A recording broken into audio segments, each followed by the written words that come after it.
Hey guys, and welcome back to the channel. 36 COF here, and I've got the Kaiju number 8 chapter 33 review.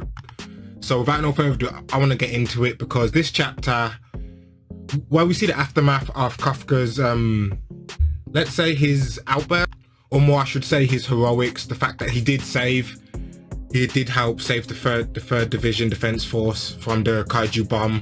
But in this chapter we see the results of it, and we see the leaders of the defense force. We see Kirkoru's father. His name is Isao Shinomiya. May have got that name wrong, but anyway. But the leaders are talking about what they're going to do with Kafka. Now one of them, who in my opinion looks like Fuhrer Bradley from Full Metal, he said that there's a certain type of country who's experimenting with kaiju human transplants, and they would like to have their say in Kafka and what to do with him. Now there's another defense force member. He's a bold guy. He seems to have a lot of scars on his head, and he kind of reminds me of Darth Bane. If anyone's played Star Wars or into Star Wars, they may know who Darth Bane is. In my opinion, he looks like him, just without the mask on. But overall, they have said that they're gonna keep what happened secret, so they're not gonna let the public know, which makes sense. That Kaiju number 8 was actually a member of the defense force the whole time. That would look super bad on the defense force, so they're gonna keep Kafka secret. Now this is where Kirkoru's father steps in, who as I said already is the head of defense force, and he demands that the 3rd division hand him over, and he makes a statement to his lower subordinates, the other generals or commanders in the defense force. We don't get their names or ranks in this chapter. Now also after this, after Kirkoru's father makes the demand that the 3rd division hand over Kafka, we do pan over to see Kafka in the 3rd division custody, and he's chained up. He's in this like giant metal chair, and there's this brace that covers his upper torso, and his arms are bound behind him as well. There are some scientists there who are monitoring him, and also we have Shishiro there. He's watching him as well. Now the scientists are monitoring his vitals to make sure he isn't trying to transform or anything. And poor Kafka, he's defeated. The guy is broken because essentially he's been arrested by his crewmates. My apologies, I read a lot of One Piece as well, but his fellow defense force members, his fellow comrades, they've arrested him and put him into custody. Now he's just contemplating about what he did and what Kirkoru said about powerful kaijus being turned into weapons, and he's just hoping that doesn't happen to him. I mean, I hope it doesn't happen to him. I fucking love Kafka, and it would be a very short series if that happened. But you guys comment below what you think is going to happen with Kafka.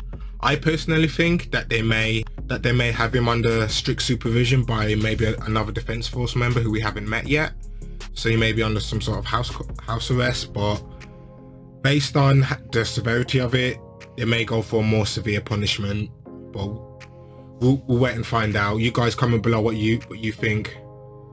But poor Kafka, because he's in the cell and he's thinking to himself, just when I finally got one step closer to being by Mina's side, and this has happened, and he's thinking about Mina, because obviously Mina is his bae, and he's wondering, is Mina mad at him? Is she mad for what I've done, for the secret I've held and the position I've put her in? And just at that moment, she enters. Mina-chan enters the building, and she's got that stern look on her face, like that deadpan, no emotion look on her, and she simply says, it's your time now. You're being transferred. Now where to, we don't know. They don't say immediately, but they let us know at the end that it is the Araki maritime base that Kafka will be going to. But on his way to the transport, he's been accompanied by 2 armed guards who have their guns pointed to his head, and outside we see the 3rd division, his 3rd division troops, his comrades, and they're the security detail for him, and they've all got their heads down. They're very somber, and I do feel for Kafka, because at this moment he probably is at the lowest point in his life right now. Just when he's got to where he wants to be, or at least he's on the path, it's been snatched away from him at the last second. But Kafka does know himself that he can't look them in the eye, that I can't look them in the eyes because I've ended up betraying them too. I've betrayed Ichigawa too, you know, Leno, his best friend who's been there throughout the start and supported him in every way. And he simply thinks to himself, I'm sorry, and my heart is genuinely breaking for Kafka right now because like I keep saying, Kaiju number 8 is becoming my favorite manga I'm reading so far, and we're really getting to see Kafka's feelings and emotions during this time, because he doesn't know what's going to happen to him. He doesn't know if he's going to live or die, and all he can think about is, I don't know what's happening to me, but I can't go without at least, you know, without trying to make amends. I know it doesn't say it directly in the chapter, but I feel like that's something that he's also contemplating as well. But Leno does shout out, and he shouts out, I know you'll come back. I have faith you'll come back, sir. And Kafka's just like, huh? And that's just before the prison, the truck door shuts. Kafka's in the truck with him and Mina. Him and Mina in the back of a truck. The fanfic writes itself. But Mina does say Ichigawa's gonna get 50 push-ups for that unauthorized outburst, and Mina does say, when you dashed in at the base to save everyone without a moment's hesitation, I was shocked to see that you were the kaiju, but also at the same time I knew that was such a Kafka move. And she's softened up now because, again, we're behind closed doors, so there's no one else that can see this, so she's opening up a bit more to Kafka in a way that she wouldn't around her subordinates, and it makes 100% sense why she wouldn't act like this now. She does go on to say, we've got footage and testimony on the day to vouch for you. If we can prove that you're human, that there's a chance that you can escape disposal, so them just killing him or using his body for experiments. We're also going to report all of your good deeds to the officers.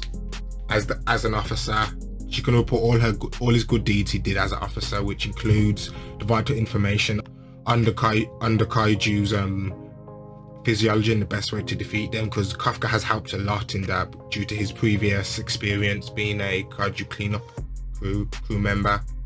But Mina's still talking, and she says, Kafka, I want you to know, no one in the 3rd Division sees you as a kaiju threat.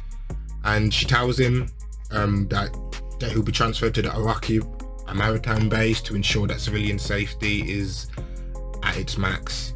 So this seems like this is some sort of naval base, which is off the outskirts of the country possibly, or by water, or situated near water, away from the general populace.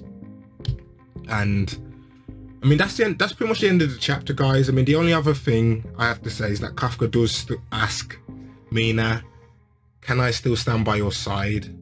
And Mina says, yes, I'll be waiting. And well, like I said, the final scene of the chapter is just Kafka has been transferred to the Araki maritime base, which is in the Kyoto ward in Tokyo. But yeah, we just see Kafka alone in this giant empty room, being contained, and there's all these wires connected to the chair he's sat on now. There's probably some sort of electrical device to electrocute him if he tries to transform or something, but you feel for him because you'll see the panel right now, and the poor guy's pouring his heart out alone, and he's got none of his friends can be there to help him, even though they are trying to help him. That's the one thing I don't want no one to forget. His friends have not forgotten him. They just have to do things by the book. They can't just rush in and like refuse orders from the head of the defense force. It's not how this shit works. But that's the end of the chapter. Kaiju number 8, chapter 33. I mean, I like this chapter. I liked how we saw Kafka's feelings and emotions toward his current situation. The very end of the chapter, it is personified in the giant empty room, him being alone. I mean, yeah, I love this chapter. I love this manga. Like, comment, subscribe, guys, to the channel if you're a fan of Kaiju number 8. I mean, you guys comment below and tell me what you thought of it. How do you feel about Kafka being in prison now? I mean, for me, it breaks my heart to see him in this situation, and my heart goes out to him right now, but like I said, his friends are trying to help him. His friends are trying to help him in their way, but they can't just rush in to something like this. But I want to see how the defense force handle him, what their plans are for him. Hopefully we'll see potentially some more squadrons who